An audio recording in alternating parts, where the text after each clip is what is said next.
വൈറലാകുന്നു. ജാസ്മിനെ കുറിച്ചാണ് പറയാൻ പോകുന്നത്.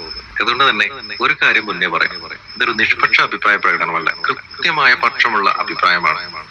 ആ പക്ഷം തുടക്കം മുതൽ ജാസ്മിനോടൊപ്പമാണ്, ഇനിയും അങ്ങനെ തന്നെ ആയിരിക്കും. ജാസ്മിനെ വെറുക്കുന്നവർക്ക് സമയം ലാഭിക്കാൻ വേണ്ടിയാണ് ഇത് ആദ്യമേ തന്നെ പറഞ്ഞത്. ഇനി വിഷയത്തിലേക്ക് വന്നാൽ, ജാസ്മിൻ എന്ന വ്യക്തിയിൽ മറ്റുള്ളവർ മോശമെന്ന് ആരോപിക്കുന്ന കാര്യങ്ങളിൽ പലതും അതൊരു പെൺകുട്ടിയിൽ നിന്ന് വരുന്നു എന്നതുകൊണ്ട് മാത്രമാണ് അങ്ങനെ അവർ പറയുന്നതെന്നാണ് എനിക്ക് തോന്നിയത്. ഉദാഹരണം, ദേഷ്യപ്പെടുന്ന രീതി, ഒച്ച, കയ്യും കാലും ആട്ടൽ, ആരെയും പേടിയില്ലാത്ത പ്രകൃതം, ഉള്ളിലുണ്ടാവുന്ന ഇമോഷൻ തുറന്ന് പ്രകടിപ്പിക്കൽ തുടങ്ങിയവ. ഇതിനു മുന്നേയുള്ള സീസണുകളിലെ രാജാക്കന്മാരെ ഇഷ്ടപ്പെടാൻ ആളുകൾ തിരഞ്ഞെടുത്ത ക്രൈറ്റീരിയ പോലും ഇതൊക്കെ ഉൾപ്പെട്ടത് കൂടിയാണെന്നിരിക്കെ അതെല്ലാം ഒരു പെൺകുട്ടിയിൽ വന്നപ്പോൾ പ്രബുദ്ധ മലയാളിക്ക് അരോചകമായി. പാട്രിയാർക്കിയിൽ ജനിച്ചു വളർന്ന് അതിന്റെ തിക്തഫലങ്ങൾ ഇപ്പോഴും അനുഭവിച്ചുകൊണ്ടിരിക്കുന്ന സ്ത്രീജനങ്ങൾ തന്നെ ചോദിച്ചു, ഇതൊക്കെ ഒരു പെൺകുട്ടിക്ക് ചേരുന്ന കാര്യങ്ങളാണോ? ഇവളെന്താ ഇങ്ങനെ കിടന്ന് അലറുന്നത് എന്നൊക്കെ. അവരോട് പറയാനുള്ളത്, ജാസ്മിനോടുള്ള വെറുപ്പ് നിങ്ങൾ മാറ്റണമെന്നില്ല, പക്ഷെ തെറ്റും ശരിയും എല്ലാ മനുഷ്യർക്കും ഒരുപോലെ ആയിരിക്കണം. അല്ലാതെ പെണ്ണായതുകൊണ്ട് മാത്രം ഇങ്ങനെ പെരുമാറണം, നടുനിവർത്തി നിൽക്കരുത്, വാപൊത്തി നിൽക്കണം എന്നൊന്നും വാശി പിടിക്കരുത്.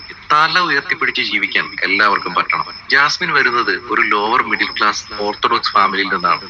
ടോക്സിക് പാരന്റിങ്ങിൽ വളർന്ന കുട്ടിയും നമ്മൾ ആർജിക്കുന്ന സ്വഭാവങ്ങൾക്ക് നമ്മൾ ജീവിക്കുന്ന സാഹചര്യങ്ങളുമായി ഒരുപാട് ബന്ധമുണ്ട്. ചിലരുടെ ജീവിതത്തിൽ ബേസിക് നീഡ്സ് ഒക്കെയും വലിയ എഫോർട്ട് ഇല്ലാതെ തന്നെ കിട്ടും. പക്ഷെ സോഷ്യൽ ക്യാപിറ്റൽ കുറവുള്ള മനുഷ്യർക്ക് ജീവിതത്തിന്റെ എല്ലാ ഘട്ടങ്ങളിലും മറ്റുള്ളവരോട് പടവെട്ടി വേണം മുന്നോട്ട് നീങ്ങാൻ. അങ്ങനെയുള്ള മനുഷ്യർക്ക് നമ്മൾ ഉദ്ദേശിക്കുന്ന രീതിയിൽ വളരെ മൃദുവായ സംസാരമോ ശരീരഭാഷയോ ചിട്ടയായ ജീവിതശൈലിയോ ഉണ്ടാവണമെന്നില്ല. ഉണ്ടാവണമെന്ന വാശി പോലും അവരോട് കാണിക്കുന്ന ഒരു അനീതിയാണ്. നീതി തുല്യമല്ലാതിരിക്കെ ന്യായം മാത്രം തുല്യമാവണമെന്ന് ആഗ്രഹിക്കരുത്. മറ്റൊന്ന്, അറിവ് നേടാനും അതിലൂടെ കാഴ്ചപ്പാടുകൾ തിരുത്താനും കിട്ടുന്ന അവസരങ്ങൾ എല്ലാവർക്കും തുല്യമല്ല. ഇവിടെ ജാസ്മിൻ എന്ന പെൺകുട്ടിക്ക് സംഭവിച്ചതും അത് തന്നെയാണ്. വിദ്യാഭ്യാസം പൂർത്തിയാക്കാൻ സാധിക്കാതെ വീടിന്റെ ഉത്തരവാദിത്തം ഏറ്റെടുത്ത് താൻ ചെയ്യുന്ന ജോലിക്ക് വേണ്ടി മാത്രം ഒതുങ്ങുന്ന സഞ്ചാര സ്വാതന്ത്ര്യവും അതിന്റെ പുറത്തേക്ക് വിവരങ്ങൾ സമ്പാദിക്കാൻ സാധിക്കാത്തതിന്റെ പോരായ്മകളും ആ 23-കാരിയിലുണ്ട്. ഇതൊക്കെയും ചുറ്റുപാടുകൾ മാറുന്നതിനനുസരിച്ച് തിരുത്തപ്പെടാവുന്നത് മാത്രമാണ്. ബഹുമാനം എന്നത് പ്രായം നോക്കി നിർബന്ധമായി നൽകേണ്ട ഒന്നല്ല.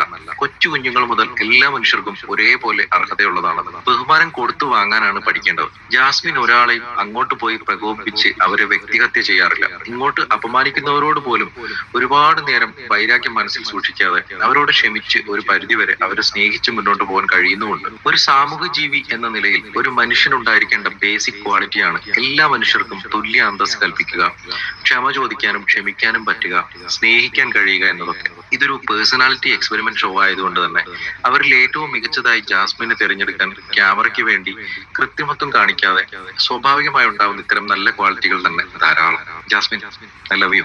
I understand you and I respect you. Thank you for being you instead of masquerading an ideal person people want to see there. Asha Susan.